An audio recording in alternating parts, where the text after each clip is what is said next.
Welcome to episode 2 of Kickpoint's Operation Club Championships, where my task is simple: win my home club championships. Brackets net, close brackets.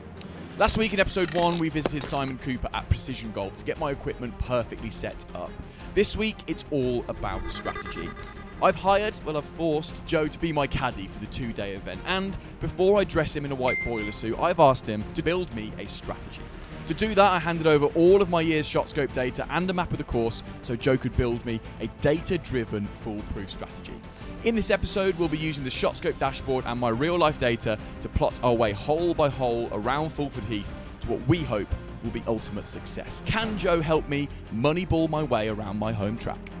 Right, Joe, you've turned from my co-host into my caddie, and before the club champs next week, you're going to help me strategize my way around Fulford Heath. Yes. And learn a little bit more about my game. Before we do the hole-by-hole strategy, which we're going to do in this video, can you paint a picture of my game for me, please, as told to us by ShotScope? Yeah, I don't need to paint this picture, Dan. We've got it. And she's bleak. Go on, help me out, caddie. Not too bleak. So look at your performance over this is your last 10 rounds of golf, right? So This is a pretty recent summary.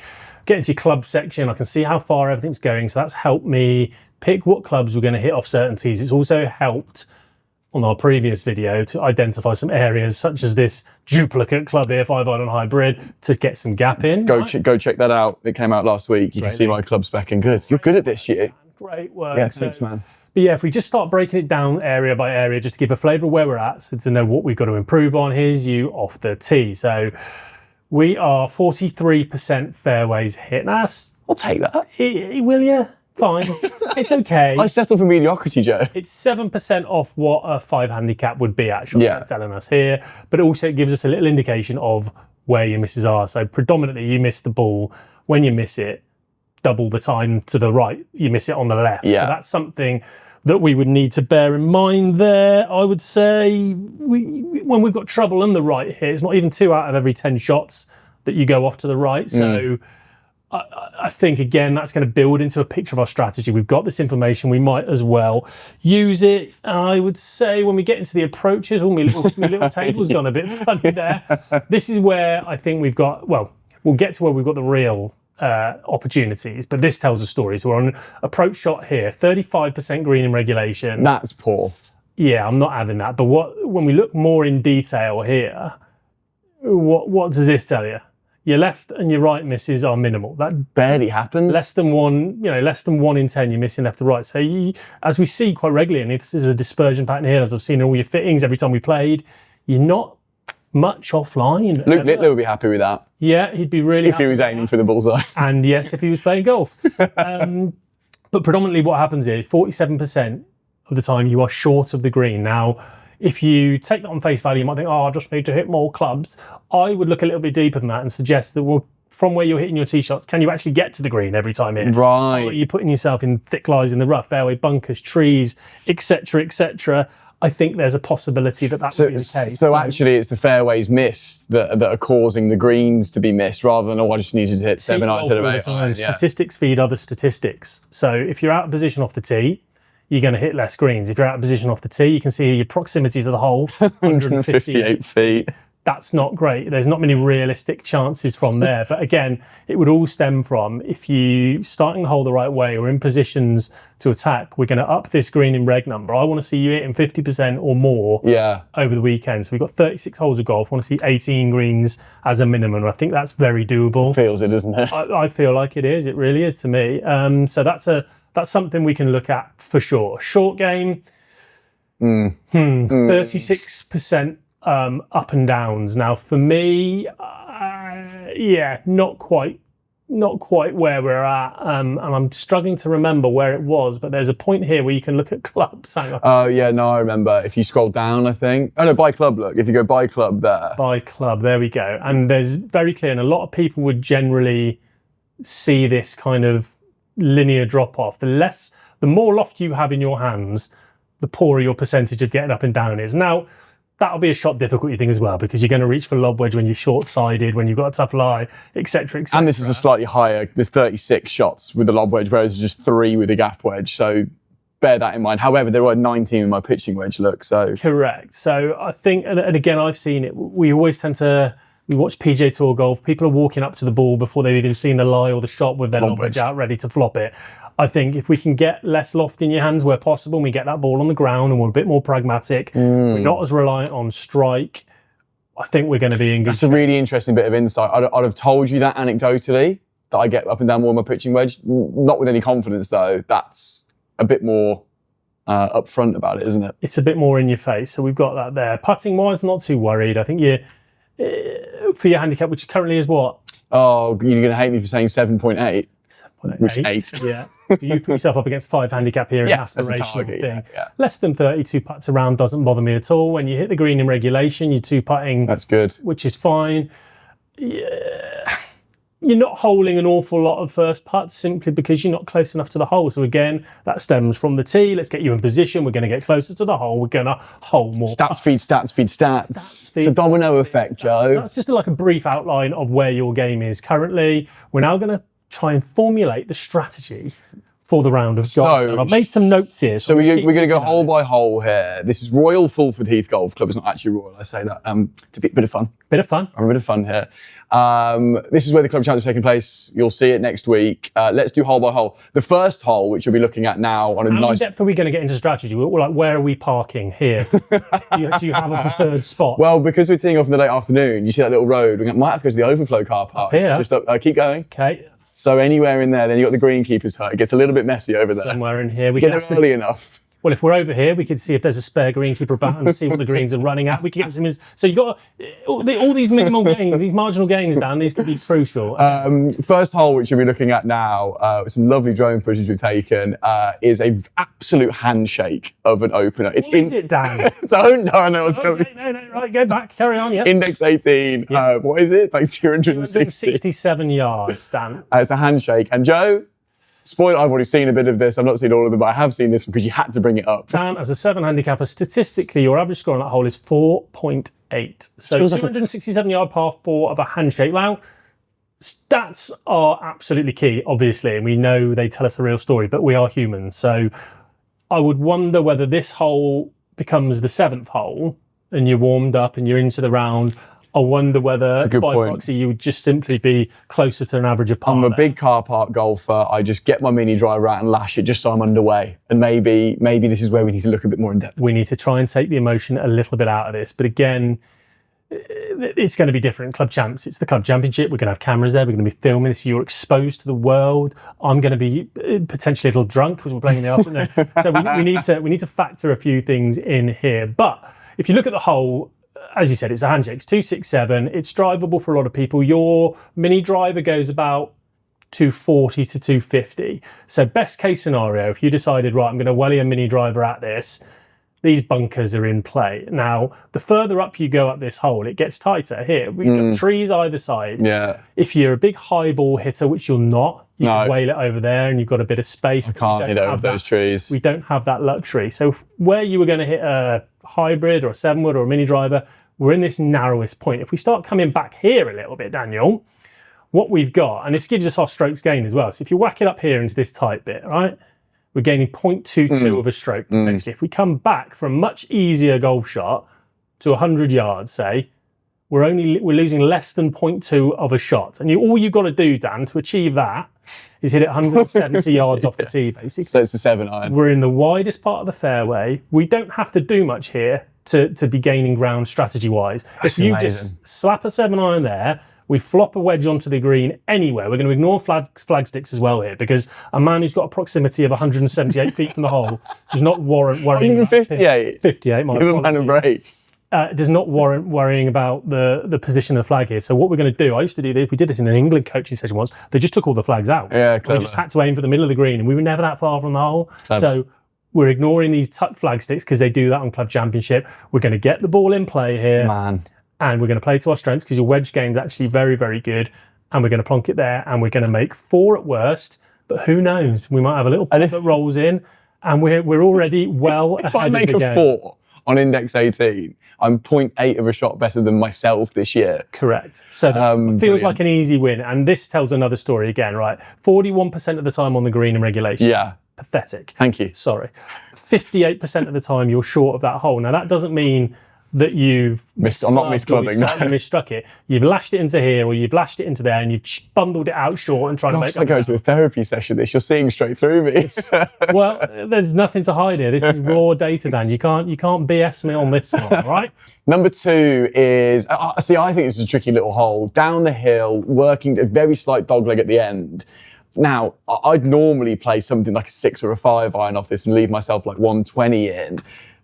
I don't know what you're going to say about this, Caddy. It's only index 12, but I find it tough. How have I been averaging on this? You have been averaging 4.6. So you're getting slightly better. Weirdly, I mean, it's a much more difficult hole than the first. Oh, gosh, yeah. And you're averaging a couple of decimal points better. Which again gives credence to the theory that you might be struggling with a bit of a first hole-itis. Absolutely. So we're going to make that as easy as possible. Now this is it's a beautiful hole. We've got this water down the right, which really does encroach a little bit. But generally speaking, from where my cursor is here, sort of running downhill here. It all runs downhill, yeah. We've got a ditch that crosses here at about 40, 50 yards short of the green, which we don't need to be getting involved with. So what we've got to do here, it's positional. We know you don't miss it right much, and you miss it right even less on these holes when there's trouble on the right. Yeah. You tend to, well, this is a theme throughout, you tend to veer away from trouble, understandably. Thank you. But we don't need to worry about right here. So my key here is minimum cover yardage off the tee shot. So if we drag this cursor back to, say, 220, right? We now are starting to worry about these overhanging limbs of this tree into a direct line from the green. So it's all very well saying position, position, position, and we can just knock one 200 yards down here. We then have a really difficult shot, potentially blocked out by trees here. So we need a minimum cover here for me to give us a good clear shot to the green, kind of 230. So we're going to get reasonably aggressive. We're going to have to factor in on the day. I can't give you a club now because we need to know wind direction on the day. We're going to need to know how firm this is playing because we're going to have to make a judgment on that first bound. But we don't want to be playing from any closer to that tee than 230 yards. I don't care if we're up here on this path. I don't care if we overcook it a little bit. It's crazy how different. So I play that back, move your cursor back left a little bit on where the Google thing is. I come back, keep going left, keep going left, keep going. Yes, I've got 120 in every time. Yeah, so I think we can be brave. We're going to play, what was the phrase again? We're going to remove our, what was it? Cameraman's laughing. Remove our objection. What was it? Are you having a stroke? Do you remember it? No, I've completely forgotten it. But I'm not, as well, then. I'm not trying to say it. Relieve ourselves of the burden of remove the burden of consequence. Remove the burden of consequence. This is still going, isn't it? Fantastic. So we're going to remove the burden of consequence. We're not going to worry about any of this nervously hitting up here. You're going to hit a free control twin. We're going to get it past there. Once we're past there, we're dealing with what we're dealing with. There's some slopes. We're going to have to, this isn't one where we can just go, okay, we're going to leave a nice full shot in, because leaving nice full shots in gives us tree trouble. We have to leave a mid-range pitch shot. We'll commit, man. That's fine. Again, we're going to remove. I'm trusting you implicitly. Good. And again, we've got a huge opportunity on a hole that's barely over 300 yards to pick up nearly half a shot by just making a par. And this is a theme for you around this whole golf course, is it's not the way you play the difficult holes that's a real problem for you here. It's the fact that you don't capitalise at all on these gifts. And this is the first difficult hole, the third, index 6. For me, this is where the round starts, because you've had 2 flicks of an iron, or at least the way I was playing it on the first 2. First time you pull the driver out, bit of pressure, often plays into wind. Yep. I seem to play this okay. Like, I'd take a 5 down here now if you offered it me. But how are you looking at this now, knowing from the last video that I'll be using mini driver that at most kind of rolls out to what you've got there, late, more like early 260s really? Yeah, again, so for me, we're averaging 4.9 here. There's opportunities for that. It's tight, it's straight, there's no dogleg to this at all. This is just one where you've just got to stand there, you've got to just try and hit a good shot. We're already averaging basically 5 for the hole. So for me, the concept of us chipping something short to about 210 and leaving 184 in, we're just inviting a 5 into play. There's enough room up here on this hole between those trees. You've got to be right, sorry to interrupt, because you see that where that 184 currently is on the screen, there is a massive tree that overhangs. So even if you're left side of the fairway, that tree plays, you've got to be, I'd rather be right rough. Yeah, genuinely. So fine. So we're going to take a conservative line. We're going to aim up the rough line on the right hand side, and if we're in the semi, fine, because we need some visibility there. But there's no value in us going 210 yards. No. There's no strokes gained at all there. We try and get it up to that kind of 250 mark. It's a little bit uphill from memory of the tee shot, so we're probably going to struggle to get past that. we're making quite a significant gain if we can get it up there. Worst case scenario, you miscue, you pop it over here, we get it back into play, we flick it on, we take our 5, and that's what we're doing anyway. Yeah. This is a hole that's worth and requires and warrants being a little bit more aggressive off the tee, right? Cool. Check my 4th hole. Again, another diddly, handshaky little par 4, playing, 261 off the white. I don't know how to play this hole. I've been playing at this golf club for 15 years and I still don't quite know. I've been hitting something like 9-iron off this tee most of the time to then flick a wedge in, which is easy enough in the winter when it's soft. When it gets firm and it's a front pin, I'm like, do I bail out in the front trap with a 3-wood or maybe even my mini? It would have to be my mini. What have you got for me, Caddy? Well, statistically, again, slight problem for you here. It's over par for a... I average birdie if I hit the fairway. Yeah, well, have some of that. But sadly for you hit the fairway how many times? 33, one in 3 times on when you're hitting little more than a 9 at most. Yeah, so we need to concentrate on these. I wonder whether there's some complacency in your game. I'm just 7, 9, 8. I'm just slapping. Exactly. We still need to pick precise targets. We're going to aim small. We're going to miss small. Good, Caddy. But the key point here, going to avoid Brenda at number 20. I've taken a roof tile off, Angie's house there. Angie's house there, right. So basically, again, clever design at Fulford. I always think this, the further you go up, and it's not masses, but the further you go up, things tighten up into little shoots. So we can always, for me, bail out to about here. This is kind of a lone tree. There's gaps here. There's a bit more room, and we've got plenty of room to hit this into. We're going to play this very much like the first. We're going to go maximum of 175 yards off the tee. That leaves us less than 90 yards in now. It's likely to be less club than it is off the first because it, as you said, it tends to take a bit of a shoot down here. There's a bit of a bounce there. So if we're hitting 8-iron, 9-iron, as you said, absolutely fine. Again, none of these holes, spoiler alert, do you average par or better. So anytime we make a par, we're up. So that should be a really reassuring statistic, and that you don't have to push too hard. We don't have to do much clever here to significantly better your averages and your best scores. We don't have to do too much. We're going to play comfortable within our self-golf. It's not defensive. It's sensible. It's pragmatic. It's data-based. Yeah. This is a fiddly little green, so it's angled, it's not angled straight at you. You can see the angle of the bunker there. So club selection on the next one's going to be important. But again, we're going to, theme here is, again, we're not going to worry about this flag stick too much. We're going to, geometric centres of greens, they're relatively small not greens. Massive greens, So if we're in the middle of these greens, you're never going to be too far away. So far, we've hit one mini driver, potentially taken another head cover off on maybe the second. Maybe a 5 hybrid, yeah. So we're very much within ourselves at this point, and I fancy we can get round here, Dan, to this point. Level par at worst. I feel like we can do that. Right, next hole, the 5th, first par 3 on the card. Really short, friendly, index 16. We've got 118 on there. I'd push that tee a little bit further back. You can move the tee. I think it's sort of back. It's more 130. It's between a wedge and a 9-iron for me. I don't know if you've got much here. I just know it's a 9-iron more often than not, and just hit the green. But again, here, I mean, you've never missed it right in the last 10 rounds. Yeah. These trees encroach a little bit to make that a little bit difficult, don't they? So missing left is your predominant one. You're hitting the green nearly half the time. This doesn't feel like a huge problem to the problem hole for you. Yeah, it's 0.4 over par, but this doesn't feel like a huge problem of the hole. Again, geometric centre of the green. We're going to pick our club correctly. There's not too much to say about that other than it's a really nice par 3. And again, par is our friend. If we make a par, we're up. Nearly half a shot up. Talk me through 6. Really suits my eye, this, because it's a slight dog leg from right to left, suiting my left-handed fade. So it's the first kind of lengthy, strong par 4 that demands 2 good, solid swings and strikes. With 453, this is a problem for a lot of people. It's a tough one for me when I've played it with you, because I cut the ball as a right-hander. It's a terrible shape for me, and you try and turn one round. All my right-handed mates end up in this little copse of trees down here, or just on from there. It's mad. With your mini driver here, this is just an absolute no-brainer. We're going to aim at the little copse, or just inside the copse. We're going to fade it around from there, and we should hopefully... Keep going. I'll keep going, yeah. So this runs downhill, and about there, I've hit one that far this year at some point. What really interesting, and you've played this course before, it was worth mentioning. Shot a good score on it, haven't you? Yeah. 60 something? Want a couple of things around there, but whatever. Right. Oh no, there's another story about that. Okay, not for now.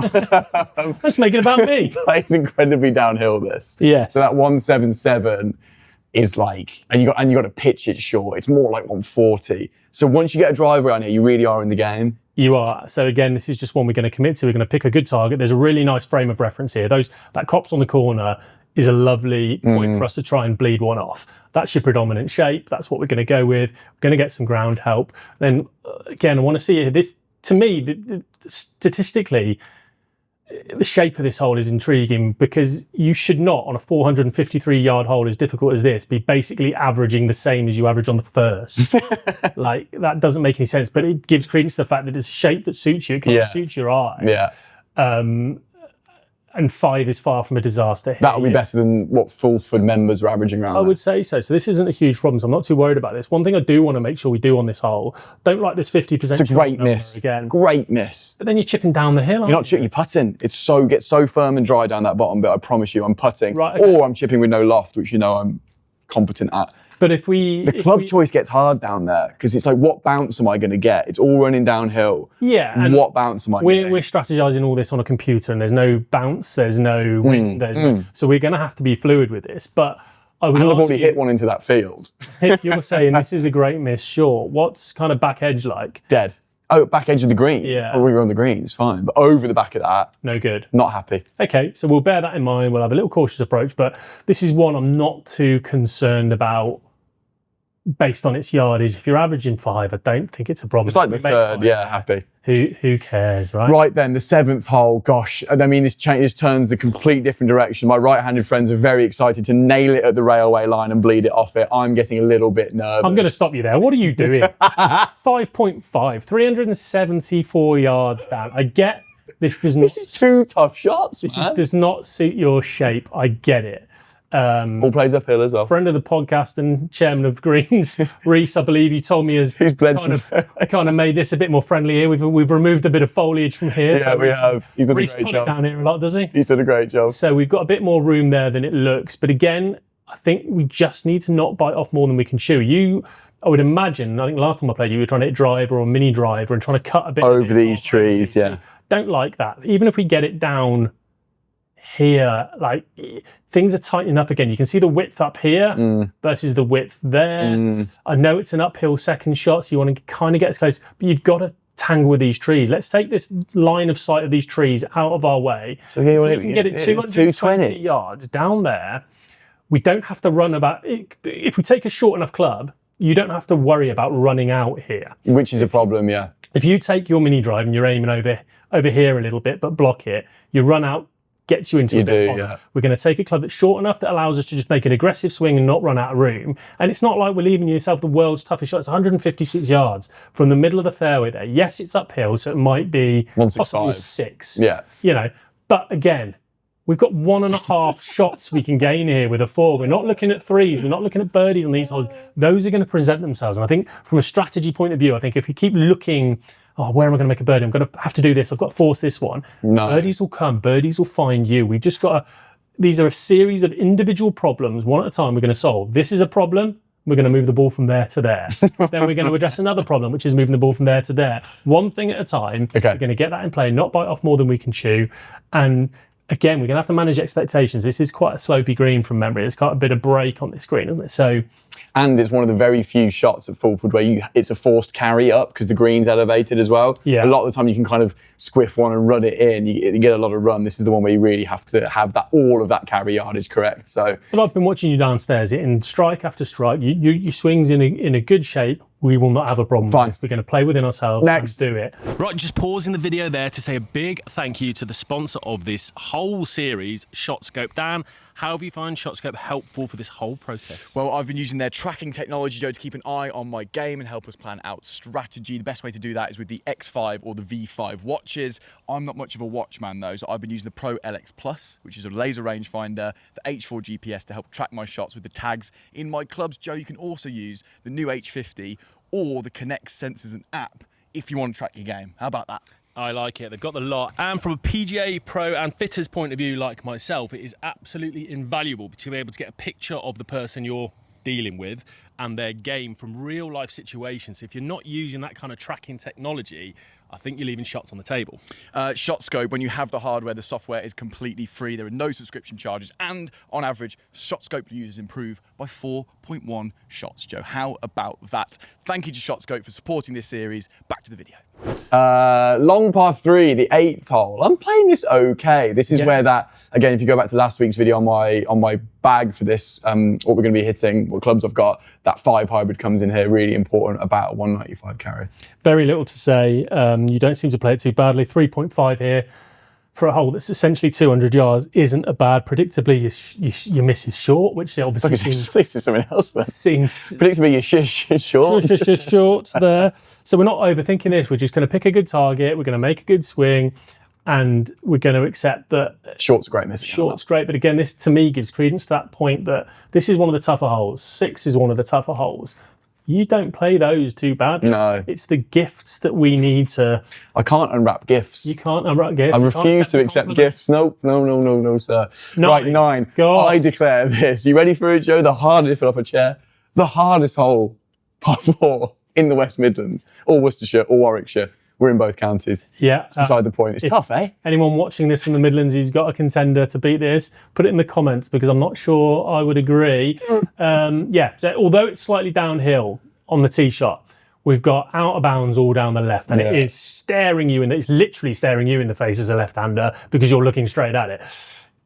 We do have a little bit of room over here, but there you can get blocked out easily by these trees. You can very easily get a shot through, great, or you have to chip out back to where you've got the point there. But again, what we've got on our side here, your little gentle fade, this suits this shot. So 5.6 we're averaging here.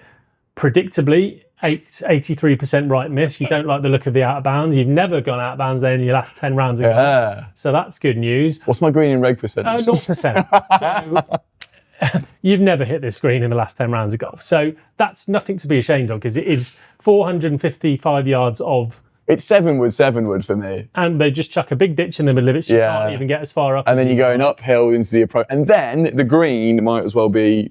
Never mind that. These trees on the right really impressive. So again, when you're strategizing, people at home, people watching this, when you're thinking about your rounds of golf, of course you want to plan for the best. You want everything to go really well, but you've also got to accept that this is a par 5, really. Correct. So if we just, target is one shot at a time, we're going to try and get it down there, 237 yards, which would suggest, depending on the wind, with a little bit of downhill, is going to be even possibly your 7 wood, right? It's 7 wood. 7 wood generally for you. With the run you get, yeah. Then from there, we're going to see if we're in position here. There's only a special set of circumstances here if you absolutely popped it in position A, where I really want you to be trying to hit it on the green from there. If you're there and you're 218 out, 7 wood again. I feel like that's a good play. If we're in any way out of position or any way with a tricky lie or stance that isn't absolutely ideal, we're going to play short of this bunker, and we're going to wedge it on from there, give ourselves a putt at a 4, and make the most stress-free 5 of your life. We're going to take, because also don't forget, 36 holes of golf is a long time. There's a lot of stress and strain and mental fatigue. If we can take a bit out of play and just go, right, fine, relax, we can't get out, let's plod it here, plod it on, and a morale-boosting 4 when you're popping a 10 after a wedge because you played it pragmatically, I think that's absolutely... could be hugely beneficial, Daniel. And then off for a nice toilet break. We've got some new plumb toilets at the halfway house. You'll be pleased to know. Excellent. So we'll use them and then play the first par 5. We will. Which is the 10th. And this is a weird statistically your best hole on the golf course. Is it really? So you're pretty much averaging par there. And it's 514 yards uphill, ditch across it. I find this a fiddly one for me. It's 2 positional shots. Yeah, well, for me, I'd struggle because I want to always take this ditch. There's no gain in carrying this ditch because, as you'll see, looking at the flyover now, the green just dog legs or knuckles in at the very, very end. It just jerks this off. Stuff, doesn't it? So yeah, you can't really go for it when you're that far away. You've got to then be in position, back up the hole. This is almost how I've been playing it anyway, Joe. I don't know if you see this. A repeat of 9. It's 7 wood, 7 wood. This one, again, some of these strategy holes just play themselves. So we get you... We don't want to really be any further up than 240, right? Because then you're risking a firm bounce and losing a silly shot. Like 3 wood could go in there. Correct. So from there, obviously you've got 276 yards uphill. That's not in your locker. That's not in the remit. So I don't love the concept, for me personally, of trying to get as close as we can and ramming a 3-wood up or a mini driver or whatever.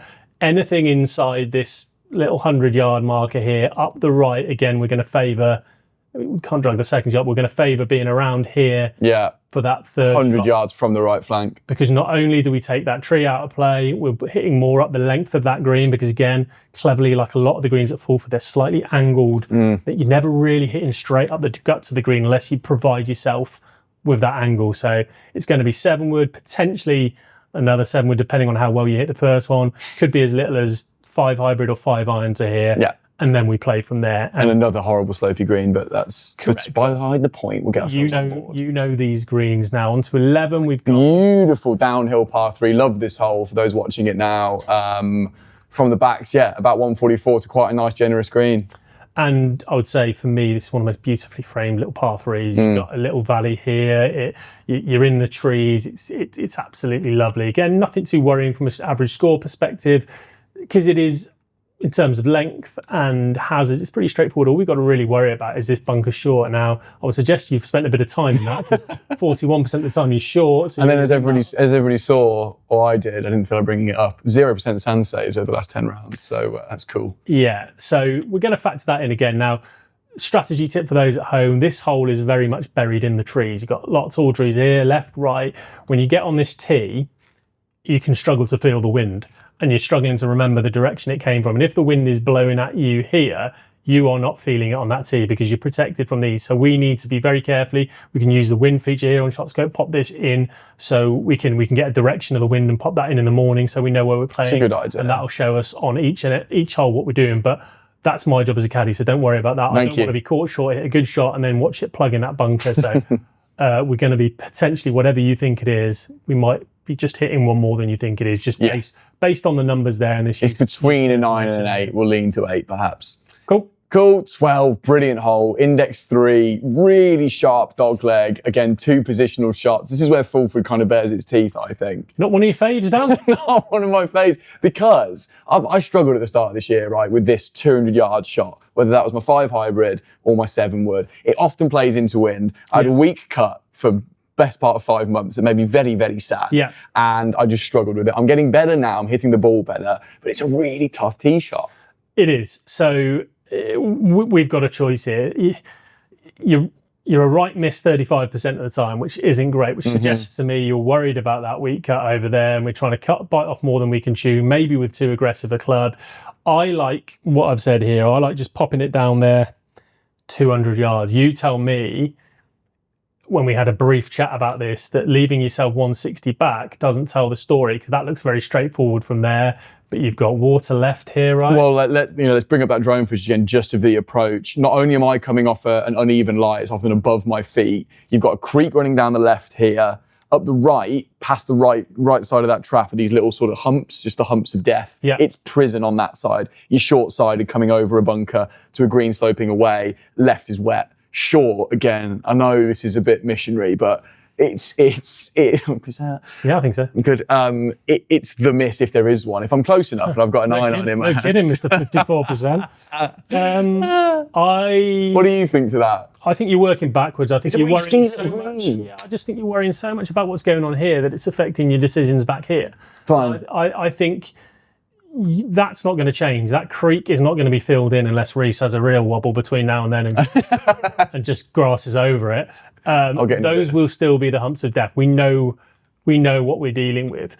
That doesn't make it any more beneficial to try and take a really aggressive line off that tee and try and bring it down here and play with trees and go against a shape that you can't hit, just to sneak 30 yards to try and make this. Because that's still a tough shot. Yeah. That 132 is as tough as that 160, in my opinion. So you might as well get, and it's the chance of me getting it there, it's not like in trouble. Less than a tenth of a shot, really. So we're taking that, we're figuring out the wind, we're going to get it 200 yards down there, we're going to leave ourselves 160 yards. Again, because of the angles and the dog legs and the way the holes, a lot of holes at Fulford shape, if you decide to get aggressive with your club choice, the line off the tee becomes so much more difficult, because you've got potential runouts. If you can have all the best intentions in the world back here and go, right, yeah, I'm taking my mini and I'm going to get it down here, and you get one of those top of the backswing, oh, I don't want to tweak it, and then you you bail out over here, dead. well, you're running into rubbish. If you bail out when we're hitting that club, you're still going to be all right. Correct. And we're going to have a shot. It's going to be tricky. But if you keep telling me how wonderful short is, Mr. 54%, fine. Yeah, fine. Plump it short from there and we'll hey, we're agreeing here. We're in agreement. And let's be honest, Dan, we've got room for improvement from averaging 1.7 over par. 5.7. So again, we make a 4 here. Let's not look at that as a negative.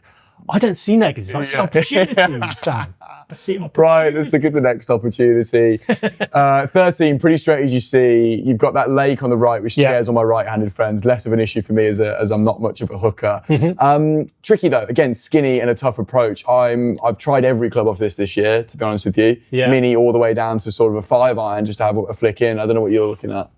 I mean, for me, this is one of the in-betweeners on the course. There's some it's such an interesting golf course in terms of the challenges it presents to you. There's gifts, as we've said. There's absolute handshakes of holes that you've just got to take advantage of and certainly not throw shots away on. There's holes like 6, like 9, some holes later on that we'll talk about that are just really hard and bogeys are just absolutely fine. Then you've got a series of these kind of in-betweeners.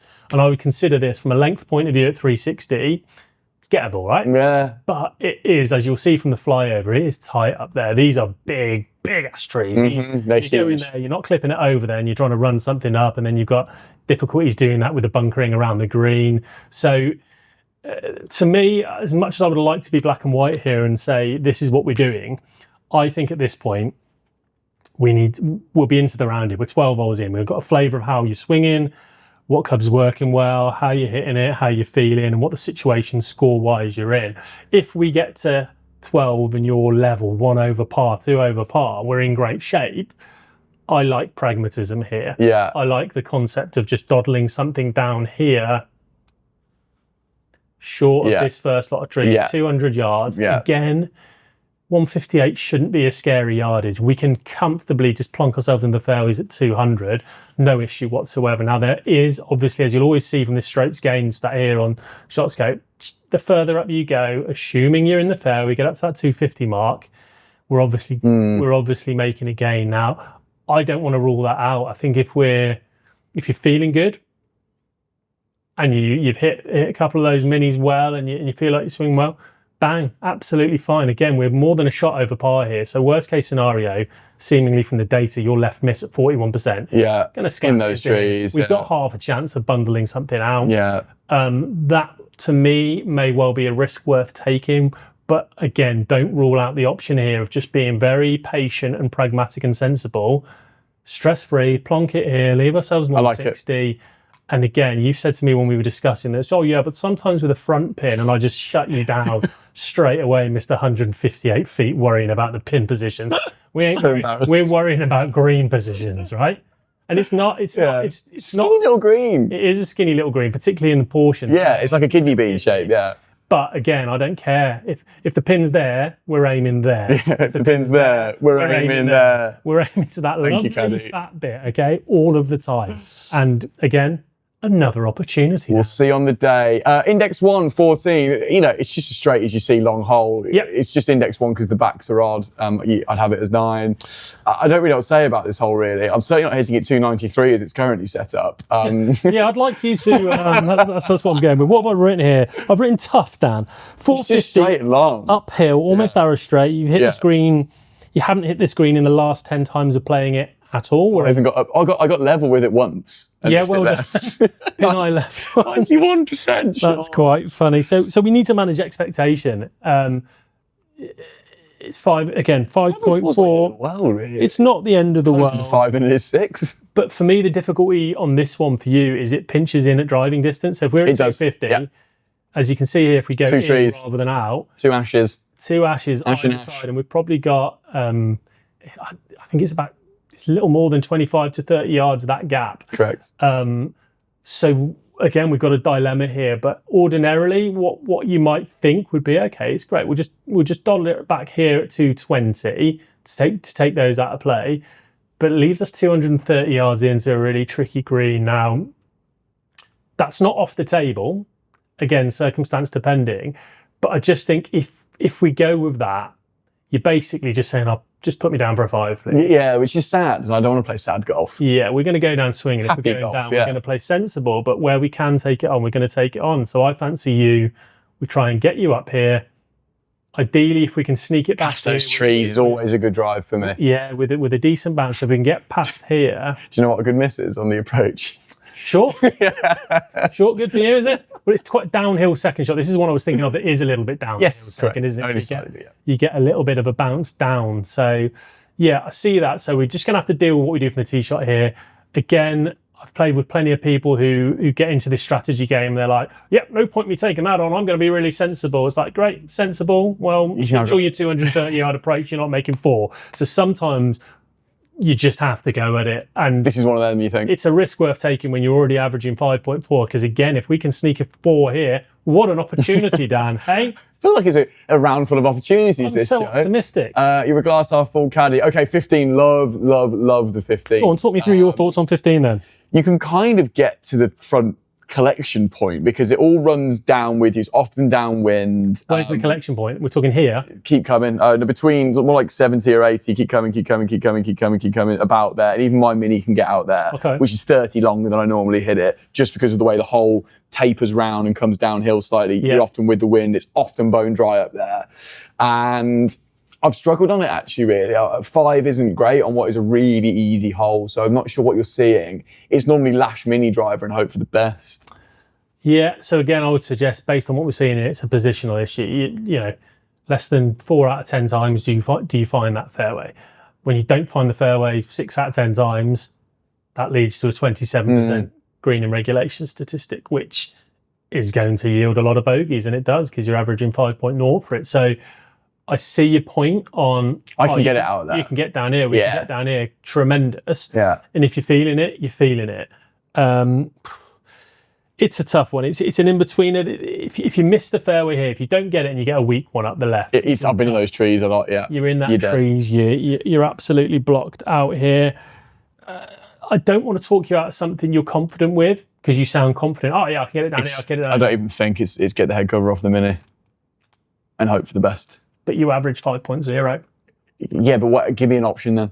210. That's gross. Why is it gross? That's disgusting. Okay, all cambers left to right, get the foul flyer up again. Yeah. And, just kicked you. I worry it's going to run into this bothersome. So I'm trying to hit it up here hard. Is it all cambers like that? So if you're trying to hit it up here hard at There you 210, go. There you go.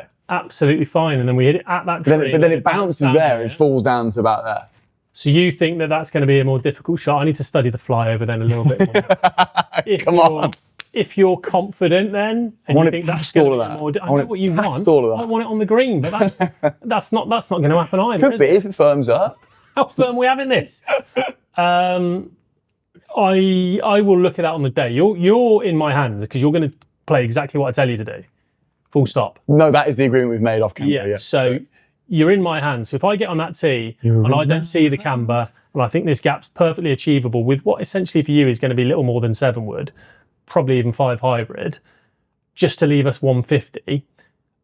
I stress again, we're not after birdies here. A par gains you a full stroke on your average score here, and off your handicap of 8, Dan, you basically get a shot every other hole, right? Yeah. Pars I know. are gold dust. I know, man. Pars are essentially half birdies every time. So, yeah, Okay. First one I've disagreed with you on. And that one's up for debate. Look, watch the Club Champs video. Yeah, Find out who wins. Find out next week. But I fancy getting us here to 210. Listen, I've got plenty of practice rounds before the Club Champs coming up, and I'm going to take this information away with me and try some of it. We should start using the notes section, actually. We will. We were going to do it. Could It you takes too long on camera. No. You can start it now. Whack it in there now for me, and I can write a note. Okay. Joe is wrong. Right, cancel the notes Wrong. section. Turns out the notes section has malfunctioned. So we're Next going to move hole. on. 16. Ooh, Another par beautiful three. par 3. Over the lake, up the hill. Fulford. It's a surprisingly visually tight hole, isn't it? Because the trees encroach a little bit on either side. So it looks like a little bit of a shoot. Yeah.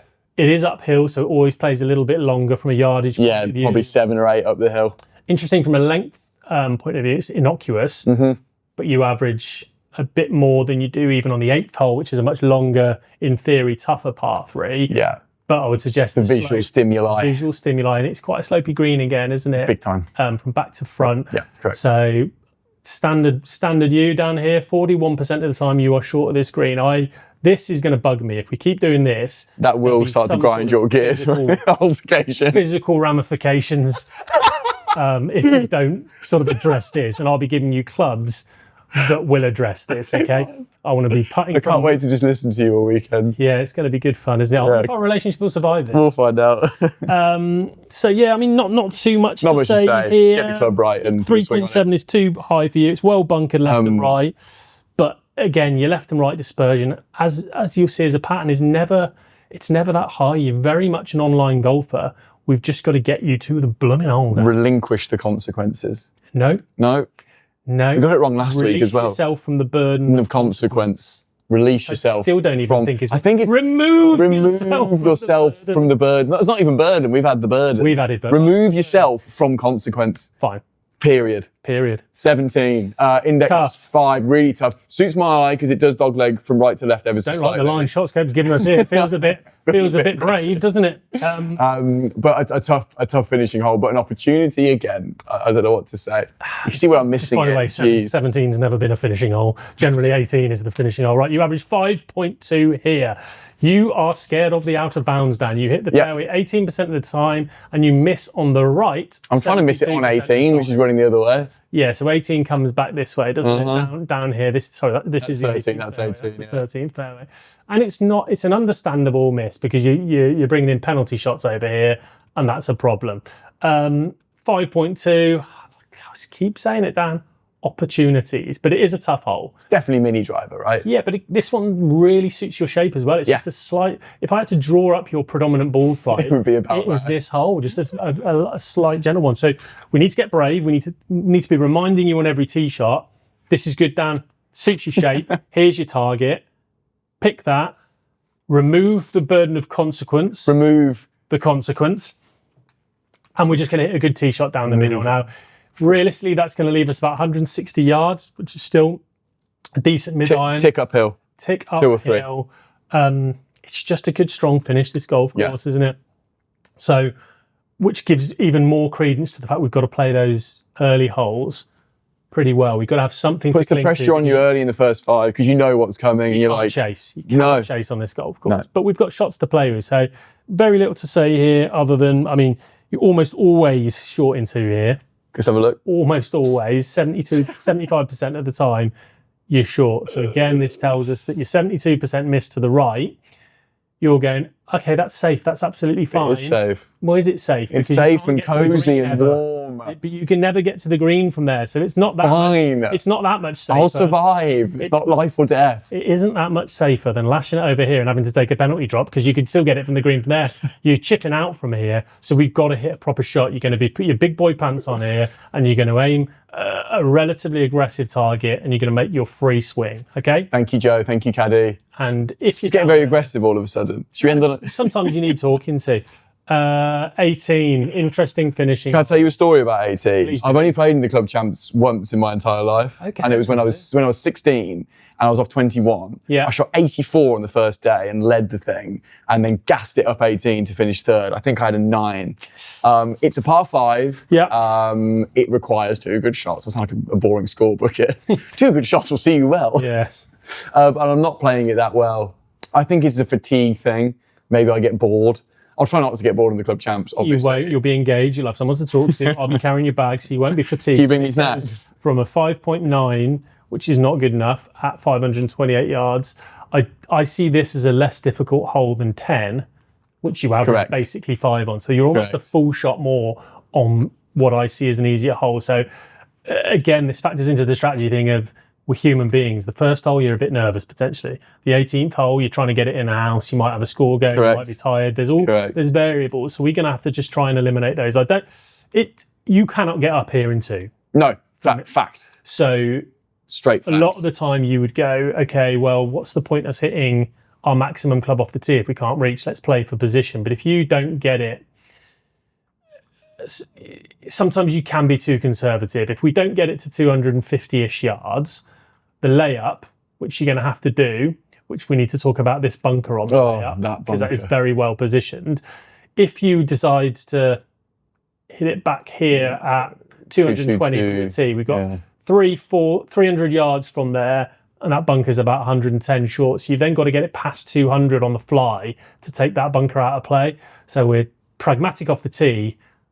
We're just putting off the problem, really. We're going to take it off the tee. We're going to break the back of the back of the hole from the tee shot. Yeah.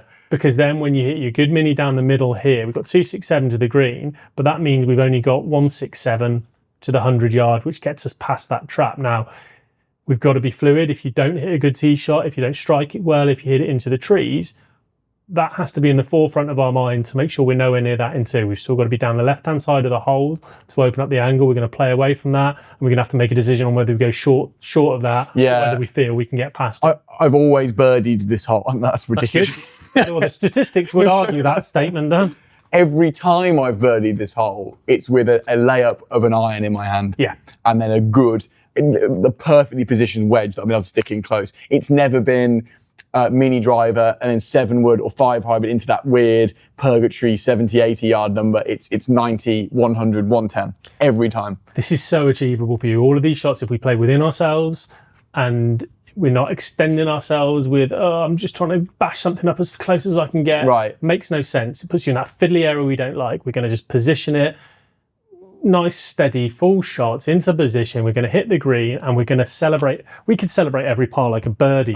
Genuinely. Because that's according to the statistics, we should be. Yeah. And if you made 2 birdies over the 2 rounds, that's extraordinarily, that's above average. And I would suggest if we just up our green and regulation stats by upping our fairway stats, by picking the correct clubs and not pushing too hard, the birdies will just absolutely come. And that's how I think we should play this golf course. Good work, man. Swing's in good shape. Your clubs are in good shape. We've got a sensible strategy.